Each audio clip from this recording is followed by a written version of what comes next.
더불어민주당 문재인 전 대표 전화에 바로 연결합니다. 문재인 전 대표님 안녕하세요. 예, 안녕하십니까. 네. 아직 공식 출마 선언 안 하셨죠? 예, 그렇습니다. 언제 하실 계획이세요? 탄핵이 끝나야 되지 않겠습니까? 근데 다른 주자들은 이미 다 공식 출마 선언을 막 하는데요. 그렇긴 합니다만, 어쨌든 탄핵이 끝나야, 예. 이제 다음 대선 일정이 마련되는 것이고, 예. 그래서 그때 하는 것이 맞겠다고 저는 그래요? 그렇게 생각하고 있습니다. 하지만 당내 경선 후보들의 등록은 이미 시작하고 있지 않습니까? 거기 등록하시려면 선언하셔야 되는 거 아니에요?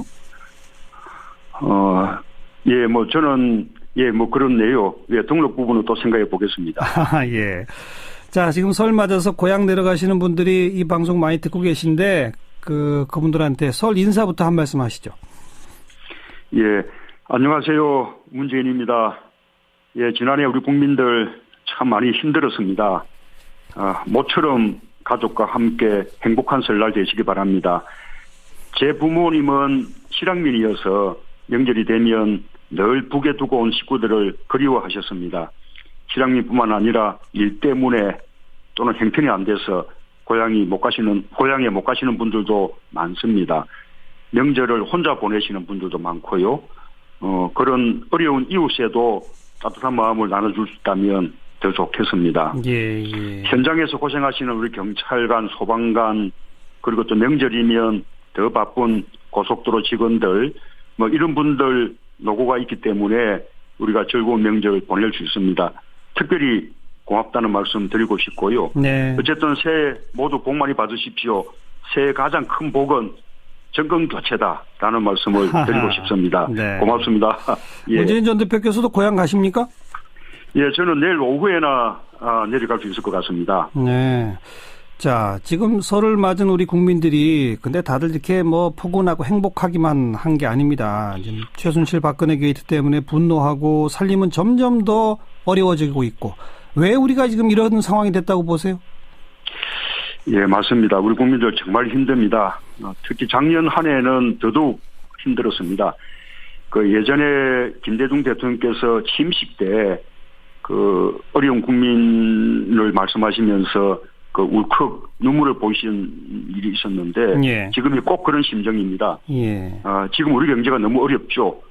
이명박 박근혜 정부의 경제 실패가 너무나 참담합니다.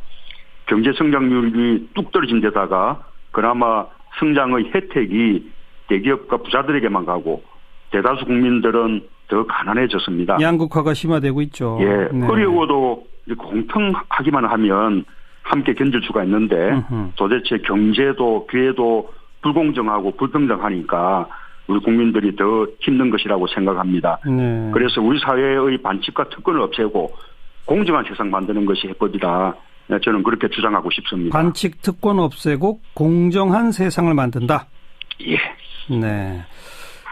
구체적인 방법이랄까, 핵심 공약이랄까, 이런 건 지금 좀 선별해 두고 계신가요? 저는 일자리 대통령이 되겠다고 약속을 드렸습니다. 일자리가 바로 기회거든요. 그런 기회를 늘리고 또 기회를 공평하게 예. 만들겠습니다. 일자리 늘리기 누구나 이야기하는데, 예. 특별히 비법이 있냐? 예, 저는 그런 비법을 가지고 있습니다. 예를 들면 소방관과 경찰관 수가 턱없이 부족합니다. 예. 현재 소방 인력 기준만 지켜도 19,000개 일자리를 늘릴 수 있거든요.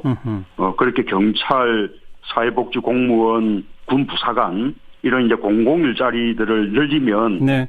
공공 부분에서만 81만 개 일자리 만들 수 있습니다. 예. 그 밖에도 노동시간 줄여서 좋은 일자리 30만 개 늘리고 또 비정규직과 중소기업의 임금 차별도 시정을 해서 이 나쁜 일자리를 좋은 일자리로 예. 그렇게 전환시켜야 합니다. 예. 이렇게 말씀드리자면 일자리가 바로 성장이고 일자리가 또 최고의 복지 아니겠습니까? 네.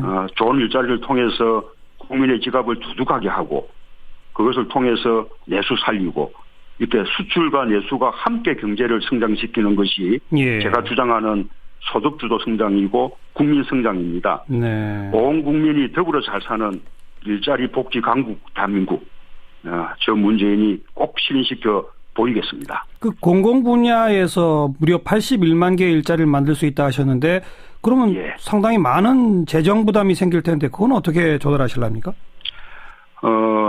예를 들자면 이명박 정부 때 4대강 사업에 국가 예산만 22조를 투입했거든요. 예. 그럼 22조 같으면 얼마만한 수치인가 하면 연봉 2,200만 원짜리 일자리 100만 개에 해당하는 것입니다. 그러네요. 네. 예, 우리 정부가 국가 재정이 부족한 것이 아닙니다. 예. 국가 재정의 그 우선순위를 어디에 두느냐라는 문제고, 그래서 일자리 문제가 우리 청년들에게 희망을 주는 것이뿐만 아니라 저출산 고령화 문제를 해결하는 해법이기도 하고, 예. 또 나아가서는 대한민국 인구 감소를 막는 그런 길이기도 하고, 또 우리 국민들에게 희망을 주는 이런 길이라는 것을 우리가 생각을 해보면 알겠습니다. 일자리에 더 많은 재정을 투입하는 것에 대해서 저는 국민들께서 동의하시리라고 생각합니다. 네.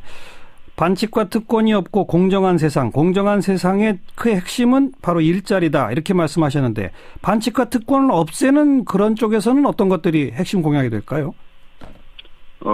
지금 이 반칙과 특권의 하는 대상이 지금 권력기관들 아니겠습니까? 예. 그래서 권력기관들을 제대로 개혁해서 권력기관들의 적폐를 없애고, 예. 우리 사회를 보다 공정한 그런 이제 사회로 만드는 것이고요. 또 하나는 우리가 이명박 이 박근혜 정부의 고위공직자 인사청문회 때마다 우리가 늘 경험했던 것이 그 장관들 후보자마다 예.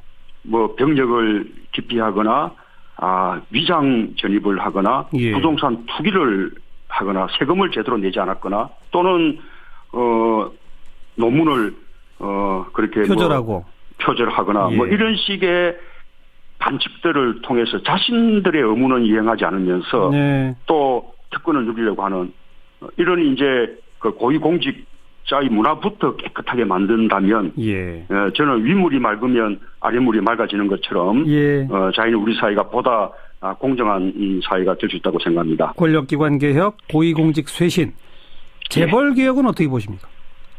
그렇습니다. 재벌 개혁도 저는 이미 저 방안을 발표를 했습니다.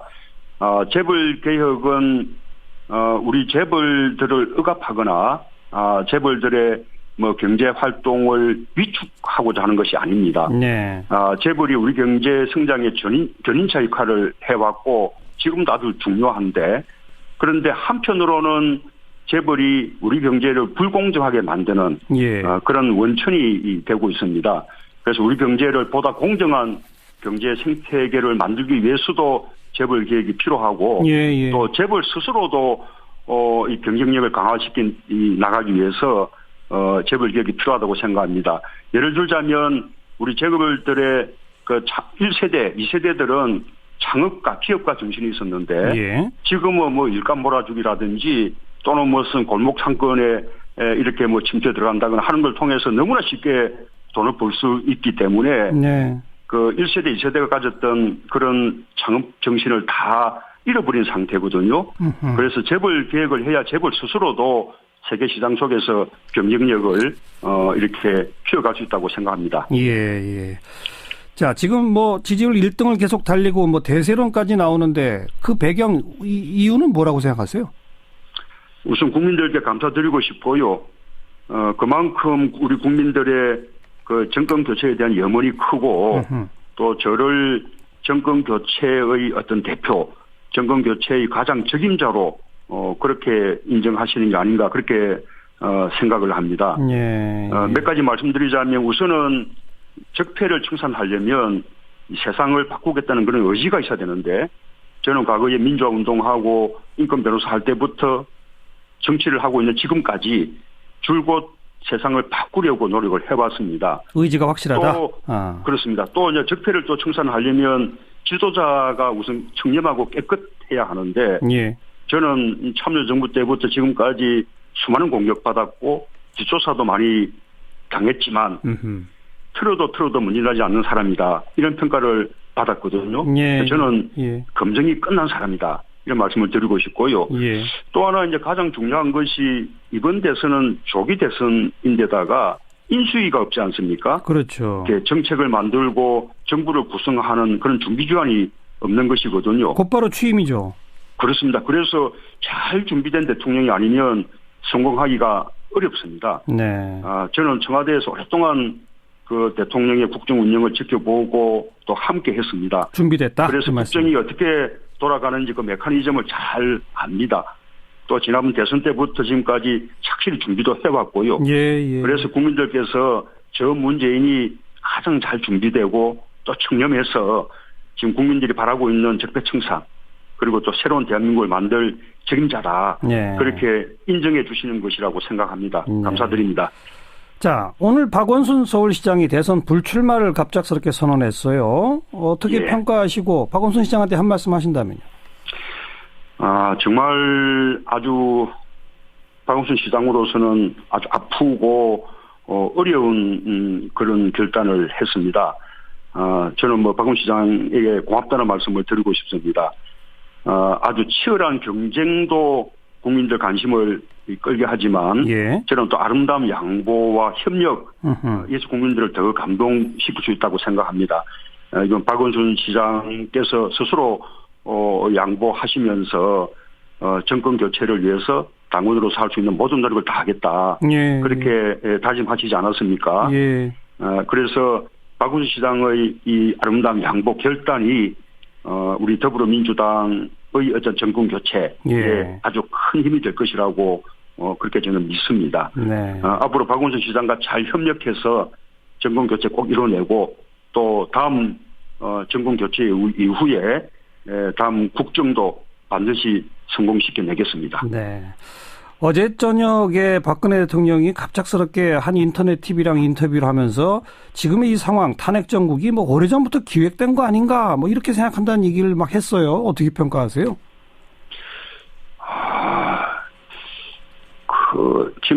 지금 박근혜 대통령은 거듭거듭 이야기하고 있는 것이 자신은 책임이 없고 자신은 몰랐다는 것인데 100번 양보해서 잘 몰랐다 하더라도 그 자기 주변의 측근에 의해서 그다음에 또 청와대 내의 또 비서실장이며 뭐 민정수석이며 또 각종 수석들에 의해서 또는 뭐 장관들에 의해서 그런 일들이 일어났다면 대통령으로서 무한한 책임을 져야 되는 거 아닙니까?